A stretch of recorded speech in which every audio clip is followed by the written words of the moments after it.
中央流行疫情指挥中心今日宣布的新增加10位武汉肺炎病例，8个人是境外采购来的个案，另外2个人是本土案例。土亚本土案例当中，其中有一例是40岁的女性，佢哋做保全，验尸还唔知本马杀车道。指挥中心讲，第期确诊过后，已经对社区展开消毒。呢度爱防有针头入境的人，转到社区會有防疫的問題。指揮中心宣布，天公人意思，所有入境的人客，就愛要作手，頭一套針頭也到，和機場採檢過後，就會同其直接送去指定的所在居家檢疫。因疫情紓困，行政院早晨開嘅臨時宴會，通過洋葱特殊傳染病起源防治同紓困振興條例修正草案。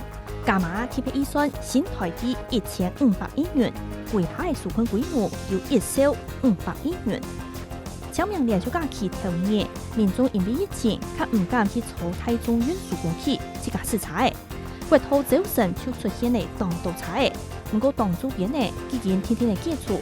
另外，公共運輸嘅所在都清潔性，加派人同人客量體溫。